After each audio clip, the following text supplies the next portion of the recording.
بسم اللہ الرحمن الرحیم۔ السلام علیکم۔ مزمل وائس آفیشیل میں خوش آمدید۔ کمرے کے ایک کونے میں دو ننھی معصوم کلیاں گھٹنوں میں سر دیے بیٹھی تھی اور پورا کمرہ دونوں کی سسکیوں سے گونج رہا تھا۔ کمرے کے باہر ہی ایک عورت شدید غصے کی حالت میں کہہ رہی تھی، اب کمرے سے باہر نکل کے دکھاؤ ذرا، اس سے بھی زیادہ ماروں گی۔ اپنی ماں تو مر گئی اور تم دونوں کو چھوڑ گئی میری زندگی عذاب بنانے کے لیے۔ چپ کر جاؤ دونوں، ورنہ اس چھری سے دونوں کی زبانیں کاٹ دوں گی۔ ڈر کے مارے بڑی بچی نے دوسری بچی جو کہ اس سے تقریباً 2 سال چھوٹی تھی، اس کے منہ پر سختی سے ہاتھ رکھ دیا اور اسے چپ کروانے لگی۔ 4 سدہ کے اس چھوٹے سے گھر میں رہنے والی 7 سالہ اقرا اور 9 سالہ رمشا کی سگی ماں فرزانہ کو اس دنیا سے گئے 8 ماہ ہو چکے تھے، اور ماں کی وفات کے بعد ان دونوں نے کوئی ایک دن بھی آرام و سکون سے نہیں گزارا تھا۔ اقرا اور رمشا کا والد ظفر ایک مزدور تھا جو سارا دن محنت مزدوری کر کے اپنے بچوں کا پیٹ بھرتا۔ بیوی کے مرنے کے بعد وہ کام پہ چلا جاتا اور بیٹیاں سارا دن اپنی ماں کو یاد کرتی گھر میں اکیلے رہتی۔ ان کے گھر کے ساتھ گھر میں ظفر کی چاچی رہتی تھی۔ دونوں بچیوں کی حالت کو دیکھتے ہوئے اس نے ظفر کو دوسری شادی کا مشورہ دیا، جسے اس نے فوراً مان بھی لیا، اور رشیدہ چاچی نے ہی اس کے لیے نسرین کو پسند کیا جس کے والدین حیات نہیں تھے۔ اپنے ایک بھائی اور بھابھی کے ساتھ رہتی تھی۔ 1 ہفتے کے اندر ہی سادگی سے نکاح ہوا۔ اقرا اور رمشا بہت خوش تھیں کہ ان کی نئی امی آ گئی ہے، اب وہ سارا دن گھر میں اکیلے نہیں رہیں گی، اب انہیں کھانا بھی وقت پہ ملے گا، بھوکا بھی نہیں رہنا پڑے گا۔ لیکن ان دونوں معصوم بچیوں کی یہ خوشی صرف چند دن ہی رہی، کیونکہ کچھ دن بعد ہی اس نے دونوں بچیوں کو چھوٹی چھوٹی باتوں پہ مارنا شروع کر دیا۔ سارا دن دونوں بچیاں اس کے ڈر سے گھر سے باہر رہتی۔ آج بھی دونوں گھر سے باہر تھیں جب 7 سالہ اقرا نے رمشا سے کہا، آپی ہماری امی واپس کب آئے گی؟ مجھے یہ نئی امی نہیں اچھی لگتی، جب وہ بالوں سے پکڑ کر مارتی ہے تو بہت درد ہوتا ہے۔ جس پر 9 سالہ رمشا نے کہا، اقرا ہماری امی اللہ جی کے پاس چلی گئی ہے، ہم اللہ جی سے دعا کرتے ہیں کہ ہماری امی کو واپس بھیج دیں۔ وہ دونوں معصوم بچیاں اسی طرح کبھی اللہ سے دعائیں مانگتی تو کبھی اپنی نئی امی کی شکایت کرتی کہ ہماری امی کو واپس بھیج دیں، نئی امی بہت مارتی ہے۔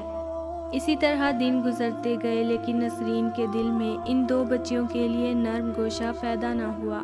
اتوار کا دن تھا۔ اقرا اور رمشا صبح جلدی اٹھ گئی تھی، جبکہ نسرین تو ویسے بھی دیر سے ہی اٹھتی تھی۔ اقرا کو بھوک لگی تھی۔ دونوں بہنوں نے سوچا کہ اگر ماں کو جگایا تو پھر مار پڑے گی۔ باپ صبح سویرے ہی کام پہ جا چکا تھا۔ ناشتہ ظفر باہر ہی کرتا تھا، اس لیے رمشا اور اقرا خود ہی کچن میں ناشتہ بنانے آ گئی۔ دونوں بچیاں ناشتہ بنانے کی کوشش کر رہی تھیں کہ اتنے میں اقرا کے ہاتھ سے جگ گر کر ٹوٹ گیا، جو نسرین 2 دن پہلے لے کر آئی تھی۔ کانچ ٹوٹنے کی آواز جب نسرین کے کانوں میں پڑی تو وہ بھی کچن میں پہنچ گئی، جہاں وہ دونوں بہنیں ڈری سہمی سی کھڑی تھیں، کیونکہ ان کو پتا تھا کہ اب ان کے ساتھ کیا ہونے والا ہے۔ یہ کیا کر دیا تم دونوں نے؟ میرا نیا جگ توڑ دیا۔ یہ تمہاری ماں کا نہیں تھا، میں خود لے کر آئی تھی۔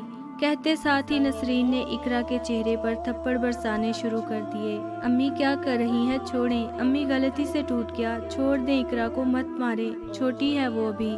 کچن بڑی بہن کی آوازوں سے گونج اٹھا۔ اس وقت نسرین یہ سوچ کر اقرا کو مار رہی تھی کہ کون سا کوئی دیکھ رہا ہے، مگر وہ بھول گئی تھی کہ ایک ذات ایسی بھی موجود ہے جو ہر وقت ہمیں دیکھتی ہے، جس کی لاٹھی بے آواز ہے، اس کی پکڑ سے کوئی بھی نہیں بچ سکتا۔ نسرین بھی بچنے والی نہیں تھی۔ آج میں ابو کو بتاؤں گی کہ آپ ہمیں مارتی ہیں، کھانا بھی نہیں دیتی، ہماری امی ایسی نہیں تھی، بتاؤں گی میں آج ابو کو۔ یہ رمشا تھی جو روتے ہوئے بول رہی تھی کہ شاید یہ ظالم عورت بس کر جائے، لیکن اس بات سے اسے مزید غصہ آ گیا۔ بتاؤ گی اپنے باپ کو؟ ہاں کیا بتاؤ گی؟ دوبارہ بولو ذرا۔ تم دونوں بہنوں کا ابھی علاج کرتی ہوں، رکو۔ دونوں بہنوں کو بالوں سے پکڑ کر وہ کمرے میں لے گئی اور اندر سے دروازہ بند کر دیا۔ رشیدہ چاچی کی 2 پوتیاں جو کہ اقرا اور رمشا کی سہیلیاں تھیں اور روز چاروں ساتھ کھیلتی تھیں، وہ آج بھی ان دونوں کو بلانے آئی تھی، مگر چیخوں کی آوازیں سن کے وہ دونوں رشیدہ چاچی کو بلوانے کے لیے واپس بھاگ گئی۔ جب چاچی آئی اور دیکھا تو نسرین دونوں بچیوں کو چھری دکھا کر بول رہی تھی، چپ کر جاؤ دونوں، اب آواز آئی تو دونوں کی زبانیں کاٹ دوں گی اس چھری سے۔ کیا کر رہی ہو؟ یہ خدا کا خوف نہیں ہے تمہیں؟ بن ماں کی بچیوں کے ساتھ ایسا سلوک کرتے ہو؟ اندر کا منظر دیکھ کر الفاظ ان کے منہ میں ہی رہ گئے۔ کمرے کے ایک کونے میں وہ دونوں بچیاں موجود تھیں، ڈری سہمی سی، سر کے بال بے دردی سے کٹے ہوئے تھے۔ نیچے زمین پہ دونوں بچیوں کے بال بکھرے ہوئے تھے، جو کچھ دیر پہلے ہی نسرین نے بے دردی سے کاٹے تھے۔ یہ منظر دیکھ کر رشیدہ چاچی کا دل خون کے آنسو رو رہا تھا۔ دونوں بچیوں کا سر بھی کینچی لگنے سے زخمی ہو چکا تھا، جہاں سے خون نکل رہا تھا۔ اس وقت رشیدہ چاچی کو اس سب کا ذمہ دار اپنا آپ لگا، کیونکہ وہی نسرین کو اس گھر میں لائی تھی۔ شرم نہیں آتی تمہیں؟ کیا تمہارے دل میں خدا کا خوف بالکل بھی نہیں؟ تم خود بھی ایک عورت ہو، کیسے کر سکتی ہو ان بن ماں کی بچیوں پہ ایسا ظلم؟ تمہاری شادی میں نے ظفر سے کروائی یہ سوچ کر کہ تم ان بچیوں کو ماں کا پیار دو گی، لیکن تم نے ان کی یہ حالت کر دی۔ کیا تم یہ بھول چکی ہو کہ اللہ اس شخص پر رحم نہیں کرتا جو لوگوں پر رحم نہیں کرتا؟ تم سے اس سب کا بدلہ اللہ ہی لے گا۔ آج ظفر کو آنے دو، میں کرتی ہوں کوئی فیصلہ۔ اب میری بچیاں مزید تمہارے ساتھ نہیں رہ سکتی۔ رشیدہ چاچی غصے سے بول رہی تھی۔ ٹھیک ہے، کہہ دینا ظفر سے جو کہنا ہوا۔ اب ایسی بھی کیا قیامت آ گئی جو ان کو ہلکا سا مار لیا یا ڈانٹ دیا؟ اگر یہ مجھے تنگ کریں گی اور میں انہیں کچھ کہوں تو کون سی قیامت آ گئی؟ ہلکا سا یہ تمہیں ہلکا لگ رہا ہے؟ ان بچیوں کے بال کاٹ دیے، سر زخمی کر دیا، اور تم کہہ رہی ہو ہلکا سا ڈانٹ دیا؟ اللہ ہی اس کا حساب لے گا تم سے۔ اقرا رمشا، ڈرنے کی ضرورت نہیں ہے بیٹا، چلو دونوں میرے ساتھ۔ اور رشیدہ چاچی دونوں کو اپنے ساتھ اپنے گھر لے گئی۔ شام کو ظفر کے گھر آتے ہی نسرین نے رونا دھونا شروع کر دیا۔ کیا میرا اتنا بھی حق نہیں ہے آپ کی بیٹیوں پہ، جو ذرا سا ڈانٹنے پہ آپ کی چاچی نے مجھے میرے گھر میں ہی بے عزت کیا اور ان دونوں کو لے گئی یہاں سے؟ نسرین زور و شور سے رونے کا ڈرامہ کرنے میں مصروف تھی۔ تم رونا بند کرو، میں ابھی ان دونوں کو واپس لے کر آتا ہوں۔ کہتے ہی ظفر اٹھا اور رشیدہ چاچی کے گھر کی طرف چل پڑا۔ وہاں رشیدہ چاچی کے گھر اقرا کے دو چاچا لطیف اور عرفان آئے ہوئے تھے، جو دونوں بچیوں کی حالت دیکھ کر کافی غمگین ہو گئے تھے۔ رشیدہ چاچی نے اقرا اور رمشا کے زخم صاف کیے اور اپنی پوتیوں کے صاف کپڑے دونوں بہنوں کو پہنا کر ان کے سر کو اسکارف سے ڈھانپ دیا۔ ابھی کچھ ہی دیر گزری تھی کہ دروازے سے ظفر اندر داخل ہوا۔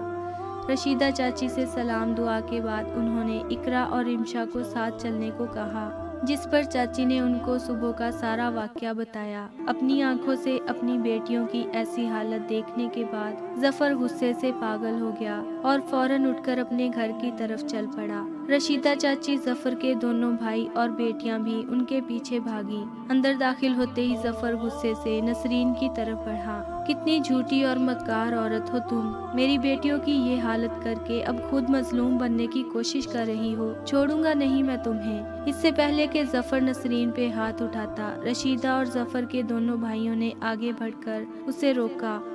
بہرحال نسرین کو کسی قسم کا پچھتاوا نہیں تھا۔ وہ ایک ہی بات کر رہی تھی ظفر سے کہ میں تمہاری بیٹیوں کی نوکر نہیں ہوں، مجھے الگ گھر لے کر دو یا مجھے طلاق دو۔ لڑائی بہت بڑھ گئی تھی۔ رشیدہ چاچی اور ظفر کے بھائی اس کا گھر برباد نہیں کرنا چاہتے تھے، اس لیے لطیف اور عرفان نے فیصلہ کیا کہ ظفر دوسرا گھر نہیں لے سکتا۔ اس کے پاس اتنے پیسے نہیں تھے، وہ تو محنت مزدوری کرتا تھا۔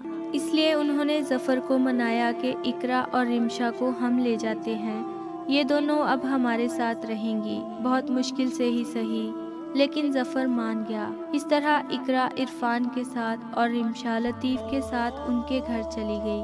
وقت کا کام ہے گزرنا، اور وہ گزرتا چلا گیا، پتہ ہی نہیں چلا، اور نسرین کی شادی کو 8 سال گزر گئے۔ اقرا اب 15 اور عشا 17 سال کی ہو گئی تھی، مگر نسرین کو اللہ نے اولاد کی خوشی نہیں دی۔ جو دوسروں کی اولاد پہ ظلم کرتے ہیں ان کی خوشیاں نہیں دیکھ سکتے، وہ خود بھی کبھی خوش نہیں رہ سکتے۔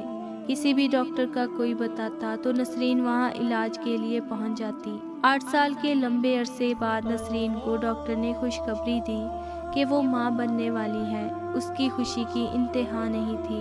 وہ ہر وقت سوچتی رہتی کہ میں اپنے بچے کو دنیا کی ہر آسائش دوں گی، بڑے سے بڑے اسکول میں پڑھاؤں گی۔ ان دنوں اس نے کام کے لیے بھی ملازمہ رکھ لی تھی۔ ظفر بھی بہت خوش تھا۔ آخر وہ دن بھی پہنچ گیا جس کا نسرین کو بے صبری سے انتظار تھا۔ ہسپتال میں بیڈ پہ پڑی وہ منتظر نگاہوں سے دروازے کو دیکھ رہی تھی کہ کب اس کے بچے کو اس کی گود میں دیا جائے گا۔ اتنے میں دروازے سے ظفر اندر داخل ہوا، جس کی گود میں محرون کمبل میں لپٹا ایک بچہ تھا۔ اس کے پیچھے کچھ ڈاکٹرز بھی آ رہے تھے۔ نسرین نے ظفر کو دیکھتے ہی کہا، شکر ہے ظفر تم آ گئے، کہاں چلے گئے تھے؟ مجھے میرا بچہ تو دکھاؤ۔ ظفر نے اس چھوٹے سے بچے کو نسرین کی گود میں دیا۔ نسرین نے جیسے ہی بچے کے چہرے اور سر سے کمبل کو ہٹایا، وہ لرز کر رہ گئی۔ بچہ باقی تو ٹھیک تھا، مگر اس کی کھوپڑی کی کھال نہیں تھی۔ سر کے اندر موجود دماغ وغیرہ سب نظر آ رہا تھا۔ ظفر نے جلدی سے بچے کو واپس لیا اور کانپتی ہوئی نسرین کو سنبھالنے لگا، جس کا چہرہ پیلا پڑ چکا تھا۔ آج 2 ہفتے گزر چکے تھے۔ نسرین اور ظفر پہ وہ قیامت گزرے۔ رات کے 2 بج رہے تھے جب پیاس کی شدت سے نسرین کی آنکھ کھلی۔ کچن میں پانی پیتے ہوئے اچانک اسے وہ سب یاد آیا جو وہ 8 سال پہلے اقرا اور رمشا کے ساتھ کر چکی تھی، اور اپنا ننھا سا بیٹا بھی۔ رات کے اس پہر کچن میں کھڑی نسرین کے کانوں میں مسلسل ان بچیوں کی آوازیں گونج رہی تھیں، امی مت مارے اقرا کو، امی چھوڑے میرے بال، نہ کاٹے، مت کریں امی، صرف ایک دفعہ معاف کر دیں، اس کے بعد کبھی آپ کو تنگ نہیں کریں گے۔ شاید اپنی اولاد کو ایسی حالت میں دیکھنا ہی تھا جو آج نسرین ان معصوم بچیوں کے درد کو محسوس کر رہی تھی۔ چیخ چیخ کر روتے ہوئے وہ کچن میں ہی زمین پر بیٹھ کر اللہ سے معافیاں مانگنے لگی۔ رونے کی آواز سن کر ظفر بھی بھاگتا ہوا کچن میں آیا۔ کیا ہوا نسرین، کیوں رو رہی ہو؟ بتاؤ مجھے ہوا کیا ہے؟ ظفر نے حواس باختہ ہو کر پوچھا۔ ظفر مجھے اقرا اور رمشا کے پاس لے چلو، خدا کے لیے مجھے ان کے پاس لے چلو، میں ان سے معافی مانگنا چاہتی ہوں۔ آج اپنی اس حالت کی ذمہ دار میں خود ہوں، نہ میں ان پر ظلم کرتی، نہ آج میرے ساتھ یہ سب کچھ ہوتا۔ جب تک وہ مجھے معاف نہیں کریں گی، اللہ بھی مجھے معاف نہیں کرے گا، مجھے لے چلو ان کے پاس۔ زارو قطار روتے ہوئے نسرین نے ظفر سے کہا، ابھی بہت رات ہو چکی ہے، میں کل صبح تمہیں ان کے پاس لے جاؤں گا، ظفر نے کہا اور اسے سہارا دیتے ہوئے کمرے میں لے آیا۔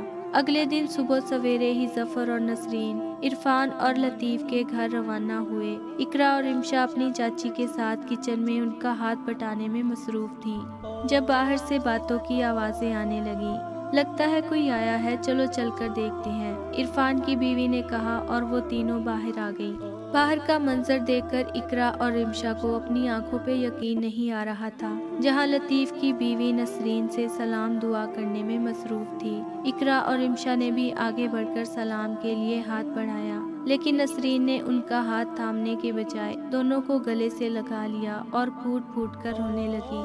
مجھے معاف کر دو بیٹا، میں تم دونوں سے معافی مانگنے آئی ہوں، میں نے تم دونوں کے ساتھ بہت برا سلوک کیا، اس کی سزا بھی مجھے مل چکی ہے، مجھے معاف کر دو اور میرے ساتھ گھر چلو۔ جب تک تم دونوں مجھے معاف نہیں کرو گی تب تک اللہ بھی مجھے معاف نہیں کرے گا۔ اقرا اور رمشا نے نسرین کی طرف دیکھا جو بے حد کمزور نظر آ رہی تھی، آنکھوں کے گرد گہرے سیاہ حلقے موجود تھے، وہ بہت بیمار نظر آ رہی تھی۔ دونوں بہنوں نے اسے معاف تو کر دیا تھا مگر ساتھ چلنے سے انکار کر دیا۔ اب واپس وہ دونوں اس گھر میں نہیں جانا چاہتی تھی اور وہ اس گھر میں بے حد خوش بھی تھی۔ 2 دن وہاں گزارنے کے بعد نسرین اور ظفر واپس آ گئے۔ آج ظفر کام پہ چلا گیا تھا جبکہ نسرین گھر میں بالکل اکیلی تھی۔ آج پہلی بار اسے اس تنہائی سے خوف آ رہا تھا، مگر اب کچھ نہیں ہو سکتا تھا، یہی تنہائی اور اکیلا پن اس کا مقدر بن چکا تھا۔